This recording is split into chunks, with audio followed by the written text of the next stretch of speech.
안녕하세요. 세프 언니의 행복한 가의 대표 한재원입니다. 오늘은 결혼해서 하는 흔한 실수들에 대한 이야기를 해보겠습니다. 첫 번째, 결혼해서 왜 불행해지냐면요. 결혼해서도 연애하는 것처럼 살 수 있다고 믿기 때문입니다. 이게 무슨 소리냐고요? 그럼 결혼하면은 연애하는 것처럼 행복하지 않냐고 질문하실 것 같아요. 당연하죠. 결혼은 연애가 아니니까요. 연애는 여러분들의 숨겨진 다른 모습들을 보지 못합니다. 여러분들은 분을 칠하고 좋은 모습, 웃는 모습, 때로는 늘어져 있다 그래도 여러분들의 숨겨진 일상을 보지는 못해요. 때로는 짜증이 나도 잠깐 짜증난 모습, 이런 모습으로 서로를 대하고 있습니다. 그러다 보니까 결혼 후에는 여러분들이 갖고 있는 모든 일상을 보게 되는데요. 그렇게 되면 서로가 설레는 마음은 줄어듭니다. 진짜 일상이라는 것과 마주하게 되기 때문에요. 연애하고는 전혀 다릅니다. 보는 것들이 달라지는 것을 떠나 내 마음가짐이 달라집니다. 긴장돼 있는 것이 풀어지고요. 생활이 연애 때하고는 달라집니다. 너무너무 편안해지고 너무너무 매너리즘에 빠지게 됩니다. 그냥 예전 일상과 같아서 변화라는 것이 없습니다. 그 가운데 남편이 들어오고 그 가운데 아내가 들어오기 때문에 때로는 이게 뭐지? 라는 허탈함에 시달리게 되죠. 그런데 그것이 내 남편 때문이고 내 아내 때문에 이렇게 살게 됐다고 원망하게 됩니다. 연애 때처럼 왜 두근거리게 하지 못하냐고 화를 내게 되죠.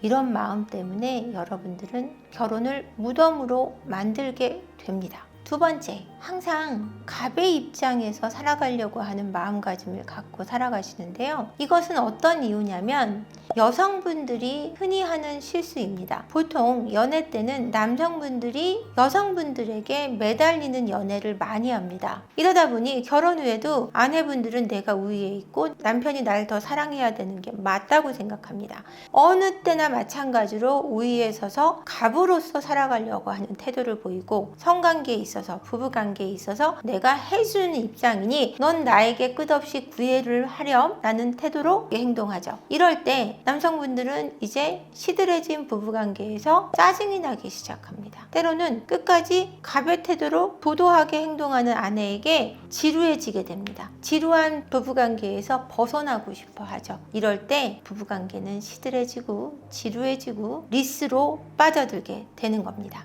이렇게 삐그덕거리는 관계에서 정서적인 거리가 생기고 리스로 빠져들고 이렇게 점점 멀어지는 부부관계가 되는 거죠. 부부는 하나가 아닙니다, 여러분. 부부는 엄연히 둘이에요. 그런데 부부는 하나라고 생각해서 개인의 시간을 허락하지 않습니다. 끝까지 붙어 있어야 되고 끝까지 함께 있어야 되고 개인의 시간을 허락하지 않고 존중하지 않습니다. 그러다 보니까 서로 집착하고 개인의 행복과 개인의 시간을 허락하지 않다 보니 저절로 지치게 되고 질리게 됩니다. 그러다 보니까 서로 더 떨어져 있고 싶어하고 서로 더 같이 있고 싶어지지 않는 관계가 돼버리고 마는 겁니다. 부부 사이에는 반드시 거리가 존재해야 되고 이 거리가 적정한 거리가 서로를 더 건강하게 만듦에도 불구하고 그것을 절대 허락하지 않는 어느 한쪽이거나 둘 다이거나 할 때 결국은 지쳐서 나가 떨어지게 되는 거죠. 일본의 선택적 부부가 굉장히 인기를 끌고 있다고 합니다. 그래서 제가 그 다큐를 본 적이 있는데요. 아이는 엄마와 있고 남편은 따로 집을 얻어서 주말에만 함께하는 부부 생활을 봤습니다. 다큐니까 그것의 좋은 점만 다루었는데요. 저는 조금 다른 시선으로 봤습니다. 근데 그것이 좋고 나쁨은 제가 결정할 수 있는 일은 아닌 것 같습니다. 편향된 시선으로 볼 수 있는 건 아닌 것 같고요. 그것이 맞는 부부가 있고 그것이 맞지 않은 부부가 있다고 생각합니다. 저는 도저히 함께 할 수 없을 때 그럴 수 있고요. 저는 되도록이면 부부가 함께 하는 것이 좋다고 생각하는 쪽이고요. 근데 도저히 맞지 않아서 그렇게밖에 생활할 수 없다면 그것도 가정을 유지하는 하나의 방법이라고 생각하는 것이 그것을 지지한다기보다는 반대하지 않는다는 쪽이 맞습니다. 비혼주의가 늘고 있다는 말씀을 해주신 것 같아요. 근데 이 비혼에 대한 생각은 저는 이래요. 남성분들이 비혼을 생각하는 이유는 자유가 없다라는 부분, 결혼을 했을 때 더 좋은 여자를 만날 수 있는 가능성이 없고, 또 내 마음대로 보낼 수 있는 시간이 없고, 친구를 만날 수 없고, 내 부모에게 효도할 수 없고, 이런 부분에 대해서 굉장히 힘들어 하시는 것 같고요. 여성분들 같은 경우는 가사 노동을 해야 되고, 아이를 낳았을 때 나를 희생해야 되고, 남편에게 자유를 박탈당하고 시집살이를 해야 되고, 이런 부분을 생각하시는 것 같아요. 이 관습적인 부분, 이 문화적인 잘못된 부분을 바로잡으면, 결혼 문화가 다르게 잡혀진다면 이런 비혼도 탈피될 수 있을 것 같아요. 어른들의 잘못된 사고 때문에 이런 일이 빚어지고 있는 거고, 그런 부분이 참 죄송스럽고 기성세대로서 사과드리고 싶은 부분이고요. 근데 결혼이 좋다 나쁘다라고 얘기할 수는 없어요. 하지만 그런 부분에 대해서 정말 마음이 아파요. 왜냐면은 결혼이 좋고 나쁨보다 내 자녀가 태어나는 기쁨을 누리고 싶어 하지 않는다는 점이 저는 가장 가슴 아프고, 결혼해서 아이를 낳았을 때 오는 기쁨이 너무 크다는 걸, 그걸 모른다는 게 좀 저는 가장 가슴 아픕니다. 결혼해서 얻는 것이 정말 많거든요. 이혼이 실패라고 생각하지만 이혼이 꼭 실패일 수는 없어요. 그 안에서 얻었던 것들이 더 많고, 그 얻은 것에 대한 감사, 그 감사를 더 집중적으로 생각해낼 수 있는 사고가 필요한데, 이혼으로서 잃는 어떤 피해에 집중하는 부정적인 사고가 문제라고 저는 생각해요. 비혼을 선호하는 이 세대가 안타까울 뿐이고, 비혼 속에서도 더 행복한 걸 꿈꿀 수 있는 분들이 되길, 비혼만이 답이 아니고 결혼해서도 얻을 수 있는 것이 많다는 걸 생각해내시길 바랄 뿐입니다. 남편한테 하는 말 중에, 야, 네가 벌어오는 거 얼마 되지도 않아. 쥐꼬리만큼 벌어오면서 왜 그렇게 말이 많니? 이 말이 가장 안 좋은 것 같아요. 너 벌어오는 거 얼마 되지도 않아. 정말 이 말은 하면 안 되는 것 같아요. 당신 월급으로 할 게 얼마 없어. 이 말은 남자를 죽이는 말 같아요. 정말 그만큼만으로도 너무 고마워가 가장 좋은데, 그 말은 너는 정말 가치 없는 인간이야 라고 말하는 거랑 똑같은데, 돈을 얘기하는 거지 널 얘기하는 게 아니야 라고 변명해봤자 아무 소용이 없어요. 그 사람이 일하는 만큼의 가치를 폄하하는 건 그 사람의 가치를 얘기하고 있다고 남성들은 느끼거든요. 그건 그 남자를 죽이는 말이에요. 월급을 가지고 네가 벌어오는 거, 야, 좀 더 벌어와봐. 그 정도 갖고 안 돼. 네가 벌어오는 거 갖고 쓸 것도 없어. 이런 정도의 말은 진짜 절대 하지 않았으면 좋겠습니다. 결혼해서 실수하고 불행해지는 이유는요, 결혼해서도 나는 연애처럼 살 거야 라는 잘못된 이상, 갑의 입장에서 나는 계속해서 살아갈 수 있다라고 믿는 부분, 개인 시간 없이 우린 하나야 라고 끝까지 우기면서 살아갈 때 결혼이 인생의 무덤으로 바뀝니다. 이런 부분 없이 서로 간에 존중해주고 거리가 있음을 인정하는 일과 일로, 둘로 살아가시기를 바랍니다. 오늘은 여러분들의 배우자가 가출한 진짜 이유에 대한 이야기를 해드리겠습니다. 모든 분들에게 공통되니 주의 깊게 들어주십시오. 내 남편, 내 아내 왜 가출할까? 왜 지금 집 나갔지? 바람났기 때문이야. 화가 났기 때문이야. 나랑 많이 싸웠기 때문이야. 그렇다면 왜 이토록 결혼하고 바람을 많이 피고 성격 차이로 힘들어하고 부딪히게 될까 궁금하실 겁니다. 정말 잘하고 살아왔는데도 느닷없이 집을 나가버리는 남편, 아내, 여러분들 그동안 진짜 이유가 궁금하셨을 겁니다. 이 이유는 원가족에게 있는데요. 왜 그 이유가 원가족에게 있는지 이해하기 어려우실 겁니다. 우리는 사랑을 느끼는 대상이 긍정적인 면을 갖고 있다고 믿습니다. 긍정적인 면이 있는 사람에게만 끌렸어요. 그렇게 믿고 결혼을 하고 보니 이건 웬걸, 내가 싫어하는 점을 다 갖고 있던 그 배우자, 이유가 뭘까 궁금했을 겁니다. 어렸을 적에 느꼈던 긍정성, 내가 바라던 긍정성과 부정성을 함께 가진 대상이 아니면 사랑을 느끼기 어렵다는 점을 여러분은 모르셨을 겁니다. 내가 부정적인 측면이 있는 배우자와 결혼하게 되는 그 심리가 궁금하고 의아하셨을 거라는 생각이 드는데요. 이처럼 우리가 결혼을 해서는 내가 느끼지 못했던 부정적인 측면을 느끼게 될 뿐 아니라 원가족에서 갖고 있던 가정이라는, 집이라는 그 집안 분위기를 우리는 습해 있는 만큼 지금 현재의 가정에 투영하고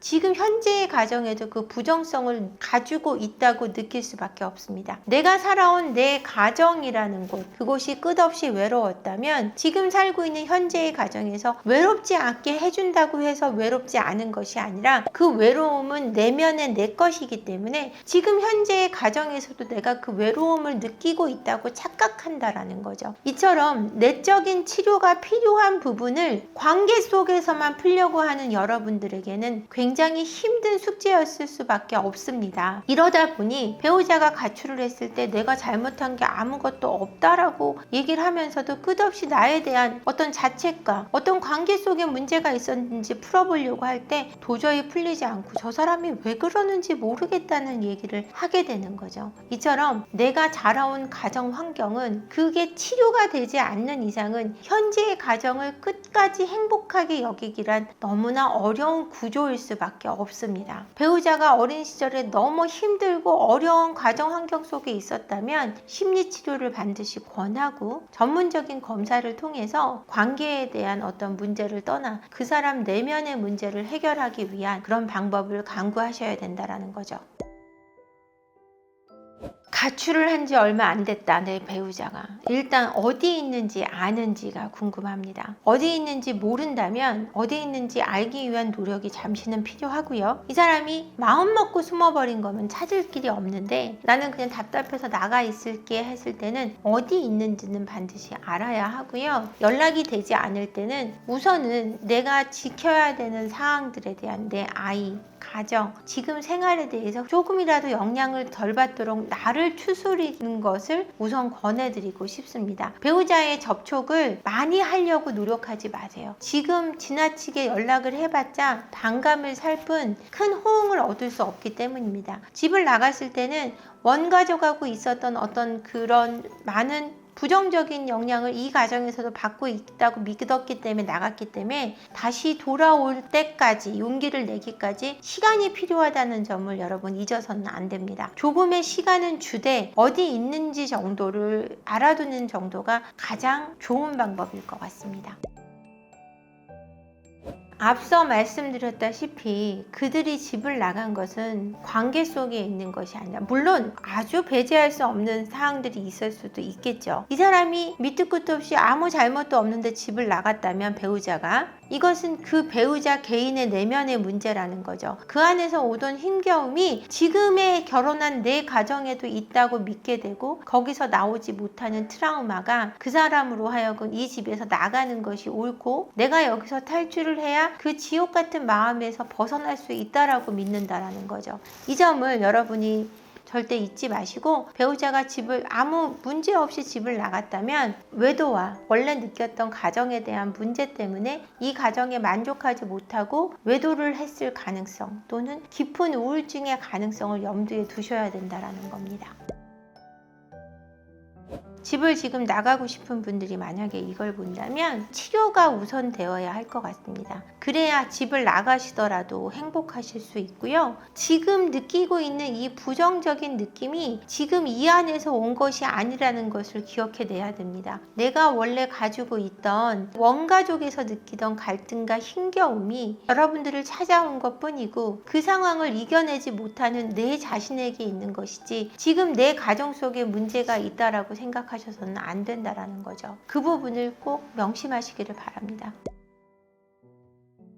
집을 나가는 이유는 비슷해요. 원가족에 대한 상을 잘못 가져와서 지금 가정에도 원가족과 같은 문제가 반복되고 있다라고 착각하기 때문인데, 보통 남자나 여자가 바람이 나는 케이스를 제가 말씀을 드리자면, 남자들의 경우는 제가 늘 말씀드린 내가 이 가정에 필요 없다라고 느껴질 때 나 있으나 마나한 사람이네, 내 존재 가치에 대한 인정을 못 받을 때 바람이 나는 케이스가 많고요. 이럴 때 집을 나가죠. 밖에서 인정 욕구를 채워주는 여자, 함께만 있어도 행복해지는 여자, 내가 정말 괜찮은 사람인 것 같이 거듭나게 해주는 사람이 생길 때는 이 관계를 포기하지 못합니다. 여자들은요, 내가 사랑받는다고 느끼게 하고 관심받고 있고 그 사람이 나를 보고 있다라고 느낄 때 그 사람에게 집중하게 되는데요, 남편이 내게 소홀하다는 건 나를 보지 않는다라는 겁니다. 그 문제가 이 사람에게 가장 크게 와닿기 때문에 나를 바라봐주고 나하고 관계를 중요시 여기는 이 사람을 위해서 가정까지 내어버릴 마음으로 이상으로 가출을 하게 되는 거죠.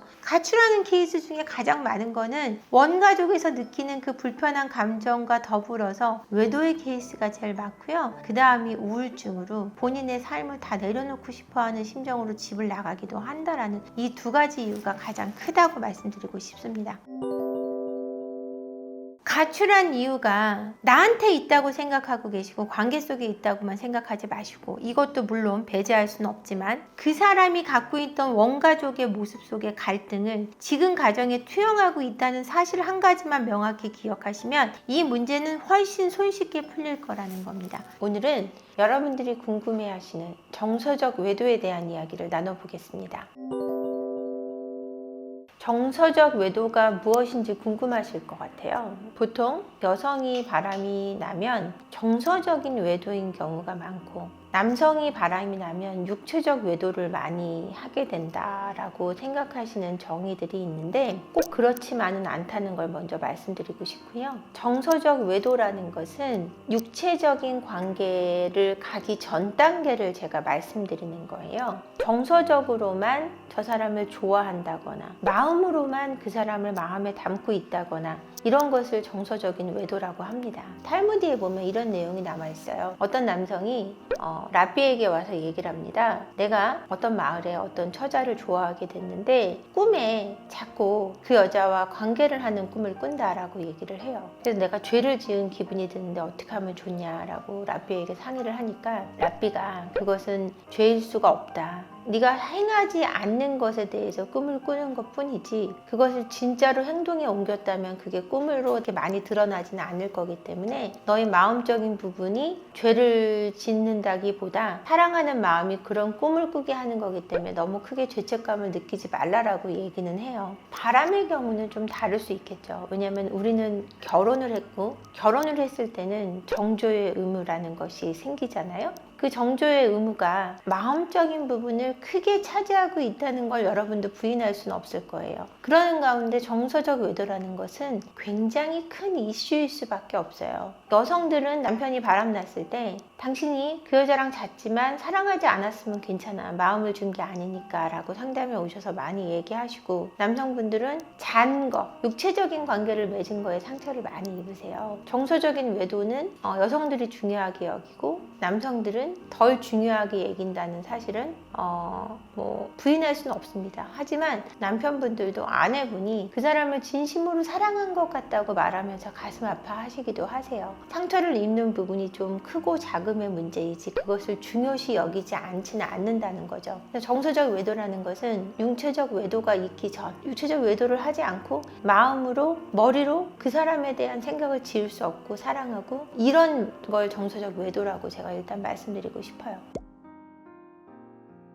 완벽하게 육체적 외도라는 것은 성매매 외에는 없다고 하셔도 좋아요. 원나잇이거나 성매매거나 해서 정말 단기간 딱 한 번, 두 번인 이상의 관계를 맺지 않았다. 이걸 육체적인 것만 있는 외도라고 할 수 있고요. 3번 이상 만났고 최소한 한 달 이상 관계가 지속됐거나 3개월이 지났다면 그거는 육체적인 외도만으로는 볼 수 없다라는 거예요. 정신적인 외도는 만나지만 육체적 관계까지 스킨십이 단계를 가지 않는 거죠. 육체적으로만 외도하는 분들은 정서적인 결핍이 심각하거나 본인이 관계 맺기에 사람과의 연대감이나 관계 속에서 즐거움을 잘 모르고 오로지 성중독에 집중돼 있는 분들이 육체적인 외도만을 행하고요. 정서적인 외도만 하시는 분들은 조금 겁이 많아서 내가 행동으로 옮기기까지 어려우나 정신적인 외로움, 심적인 외로움을 달래기 위해 내 남편이나 아내가 아닌 다른 사람을 향한 마음을 갖게 되는 경우인데, 이런 경우는 육체적으로 가는 게 사실은 시간 문제라는 거죠. 그러니까 그러면 어느 것이 더 나쁘냐,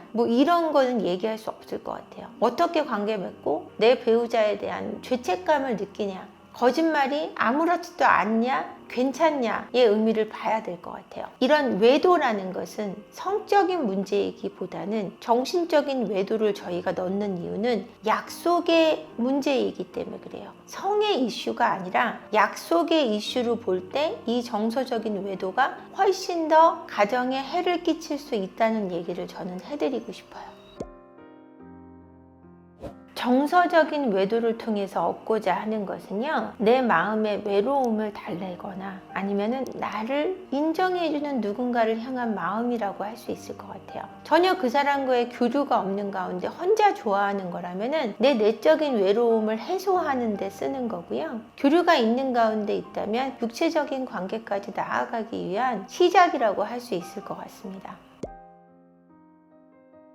육체적으로만 외도를 하는 경우는 그 순간 외에는 가정에 충실한 사람들이 더 많아요. 정서적으로 상대에 대한 어떤 사랑이 식은 게 아니기 때문에 육체적으로만 외도를 했을 때는 죄책감도 좀 더 생기고 성중독에 속하는 정도가 아닌 수준이라면 다시는 그런 행동을 하지 않기 위해 다짐하고 미안해하고 하는 경우가 많은데, 정서적인 외도가 됐을 때는요, 그 사람에 대한 미움이 생겨요. 저 사람이 날 외롭게 하기 때문에 내가 다른 사람이 마음에 들어왔고, 실제로 여성분들의 경우는 불행했을 때 바람을 많이 피고, 남성들은 생활적인 안정을 찾았을 때 바람을 많이 피는 케이스들이 이 가정 내 외도이기 때문에, 아내분의 정서적인 외도는 남편을 미워하게 만들기도 하고, 짜증스럽게 하고, 짜증스러운 대상으로 여기게 하고, 그리고 아이들에게도 많이 소홀해진다라는 거죠. 마음적으로 힘들기 때문에 육체적으로도 지쳐가는 경우도 많아요. 실제로 내 배우자에게 짜증내게 되고 정서적인 외도는 아이들에게 소홀하게 되고 금전적인 소비가 많아질 수 있다라는 거예요. 마음적인 걸 풀기 위해 일방적으로 설물을 한다든지 아니면 그 사람과의 관계를 맺지 못하거나 하는 거에 대한 해소를 금전적으로 풀어갈 수 있는 어려움도 있다라는 거죠. 그럼 남성들의 정서적인 외도는 어떠냐? 비슷해요. 내 아내에게 짜증이 나게 돼 있고요. 금전적으로 바람피는 대상에게 무언가 자꾸 베풀어서 육체적인 관계까지 유도하기 위한 노력을 하기 위해 시간을 헤프게 쓰게 되고 아이들에게 소홀하게 됩니다. 가정이 전체적으로 균열이 깨진다는 거죠. 그리고 이 정서적인 외도가 관계를 맺음 속에 있다면 육체적인 관계로 가는 것은 거의 그냥 초각을 다투는 일일 뿐 정서적인 외도만으로 끝나진 않는다는 거죠. 내 배우자가 정서적으로 바람을 피는 것 같아 라고 느껴지면 이렇게 외롭게 다가올 거예요. 그 사람의 행동이 나를 배척하고 있다고 느껴질 건데, 지나치게 배척하고 있는 경우는 이미 육체적인 관계까지 간 거고요. 정말 정서적으로만 끝나는 상태라고 믿으신다면 우선 본인에 대한 컨트롤을 하셔야 돼요. 그래서 저 사람이 나를 멀리한다 그래서 자꾸 다가갈 게 아니라 나를 다잡는 데 시간을 쓰셔야 되고 나를 가꾸는 데 좀 시간을 주셔야 됩니다. 그게 정말 정서적인 외도만이라면 일단은 허심탄회한 대화가 필요할 때고, 그 감정을 알아주고 깊은 외도로까지 이어지지 않은 거에 대해서 조금 알아주시고 이제는 우리가 더 함께 노력해야 되는 때라는 것을 함께 이야기 나누실 필요가 있어요. 근데 그 전에 내가 다스려져야 가능하겠죠. 그런 대화는 그것이 중요할 것 같습니다.